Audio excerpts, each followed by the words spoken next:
அனைவருக்கும் வணக்கம்.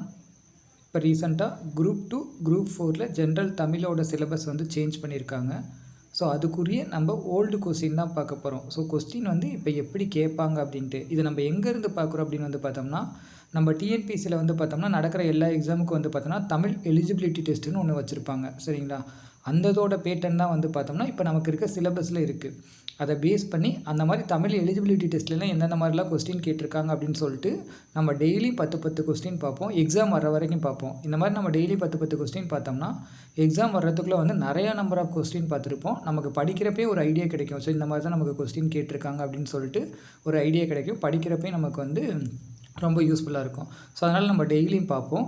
அதை பார்த்தோம்னா வந்து எக்ஸாம் வர்றதுக்குள்ளே நம்ம நிறையா நம்பர் ஆஃப் கொஸ்டின் பார்த்துருப்போம். அதுலேருந்து நமக்கு அப்படியே ரிப்பீட் ஆகவும் வாய்ப்பு இருக்குது. ஸோ அதனால் டெய்லி நம்ம 10 கொஸ்டின் போடுவோம். டெய்லி ரெகுலராக ஃபாலோ பண்ணிக்கோங்க.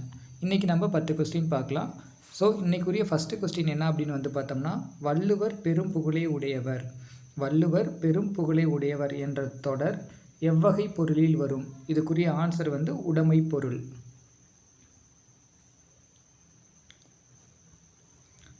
அடுத்த ரெண்டாவது கொஸ்டின், பொருத்தமான பொருளை தேர்வு செய்க. இதுவும் நமக்கு சிலபஸில் இருக்குது. ஸோ இதில் என்ன கொஸ்டின் கொடுத்துருக்காங்க அப்படின்னு வந்து பார்த்தோம்னா, வெறிக்கமல் கழனியுள் உள்ளுணர் வெள்ளமே. வெறிக்காமல் கழனியுள் உள்ளுணர் வெள்ளமே இவ்வடி உணர்த்தும் பொருள் யாது அப்படின்னு சொல்லி கேட்டிருக்காங்க. இதுக்குரிய பொருள் என்ன அப்படின்னு வந்து பார்த்தோம்னா, மனம் கமலும் வயலில் உழவர் வெள்ளமாய் உழுதிருந்தனர். அடுத்து மூணாவது கொஸ்டின், பொருத்தமான பொருளை தேர்வு செய்க. அரிச்சுவடி. ஸோ அரிச்சுவடி அப்படிங்கிறதோட பொருள் என்ன அப்படின்னு வந்து பார்த்தோம்னா, அகர வரிசை எழுத்துக்கள். அகர வரிசையில் உள்ள எழுத்துக்களை தான் என்னன்னு சொல்லுவாங்க அப்படின்னு வந்து பார்த்தோம்னா அரிச்சுவடி அப்படின்னு சொல்லுவாங்க. அடுத்து நாலாவது கொஸ்டின், இதுவும் பொருத்தமான பொருளை தேர்வு செய்க. ஆமா என்னும் கலை சொல்லின் பொருத்தமான பொருளை தேர்ந்தெடுக்க. அப்போ ஆமா அப்படிங்கிறது வந்து பார்த்தோம்னா என்ன பொருளில் வருது அப்படின்னு வந்து பார்த்தோம்னா காட்டுப்பசு. காட்டுப்பசுதை தான் வந்து பார்த்தோம்னா ஆமா அப்படின்னு சொல்கிறாங்க. அடுத்த அஞ்சாவது கொஸ்டின், பொருத்தமான பொருளை தேர்வு செய்க. வாரணம். இதுக்குரிய பொருள் என்ன அப்படின்னு வந்து பார்த்தோம்னா யானை.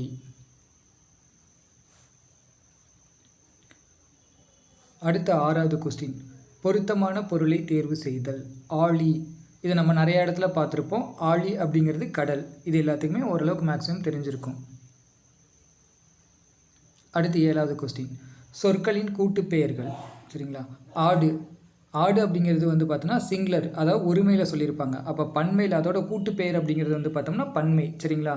ஸோ இப்போ ஆடுகளை வந்து பார்த்தோம்னா மொத்தமாக கூட்டமாக இருந்துச்சுன்னா அதை என்ன சொல்லுவாங்க அப்படின்னு வந்து பார்த்தோம்னா ஆட்டு மந்தை அப்படின்னு சொல்லுவாங்க. ஆடுனா ஒருமை, ஆட்டு மந்தைனா பன்மை. அடுத்து எட்டாவது கொஸ்டின், வன்தொடர் குற்றியலுகரம் எது? வன்தொடர் குற்றியலுகரம் எது? ஃபஸ்ட்டு குற்றியலுகரம் அப்படிங்கிறது வந்து பார்த்தோம்னா ஒரு எழுத்தோட இறுதி எழுத்து வந்து பார்த்தோம்னா குசுடு துபுரு வந்திருக்கணும். குசுடு துபுரு. சரிங்களா? ஸோ இந்த எழுத்து வந்து இறுதி எழுத்து வந்துருந்துச்சுன்னா அது வந்து குசுடு துபுரி எழுத்துக்கள் அப்படின்னு சொல்லுவாங்க. அப்போ இங்கே பாருங்களேன், கு. சரியா? இதுவும் குசுடு, இது வந்து குற்றியலுகிற எழுத்து தான். பூ இதுவும் வந்திருக்கு. சரிங்களா? அதுக்கு முன்னாடி இந்த ஈற்று எழுத்துக்கு முன்னாடி வந்து பார்த்தோம்னா வல்லின எழுத்துக்கள் வந்துச்சுன்னா அது வந்து பார்த்தோம்னா வன்தொடர் குற்றியலுகரம் அப்படின்னு சொல்லியிருப்பாங்க. வல்லின எழுத்துக்கள் அப்படிங்கிறது என்ன அப்படின்னு வந்து பார்த்தோம்னா கசட கசட த ப ர. சரிங்களா? ஸோ இந்த எழுத்துக்கள் வந்து பார்த்தோம்னா இந்த குசுடு துபுரி எழுத்துக்களுக்கு முன்னாடி வந்துச்சுன்னா அது வன்தொடர் குற்றியலுகரம்னு சொல்லுவாங்க. அப்போ இங்கே கூங்கிறது குசுடு துபுரி அதாவது குற்றியலுகர எழுத்து தான். அதுக்கு முன்னாடி வந்து இக்கு வல்லின எழுத்து வந்திருக்கு. சரிங்களா? அப்போ இது வன்தொடர். அதுக்கப்புறம் பூ அப்படிங்கிறது வந்து பார்த்தோம்னா குற்றியலுகர எழுத்து தான். அதுக்கு முன்னாடி இப்பு வந்திருக்கு. சரிங்களா? ஸோ அப்போ இந்த ரெண்டும் தான் வந்து பார்த்தோம்னா குற்றியலுகர தொடர், அதாவது வன்தொடர் குற்றியலுகர தொடர். அடுத்து 9வது கொஸ்டின், யாப்பிலக்கணத்தின்படி மூவகை எழுத்துக்கள் யாவை? சரிங்களா? இது கொஞ்சம் டிஃப்ரெண்ட்டாக இருக்குது, இது பார்த்துக்கோங்க. சரிங்களா? இலக்கணத்தின்படி மூவகை எழுத்துக்கள் யாவை? குறில், நெடில், ஒற்று. சரிங்களா? அப்போ யாப்பிலக்கணத்தில் வந்து பார்த்தோம்னா எழுத்துக்கள் 3 வகையாக சொல்கிறாங்க. அது என்னென்ன அப்படின்னு வந்து பார்த்தோம்னா குறில், நெடில், ஒற்று. அடுத்த கொஸ்டின், பிழை திருத்துக. சரியான எண்ணிடையை தேர்வு செய்க அப்படின்னு சொல்லியிருக்காங்க.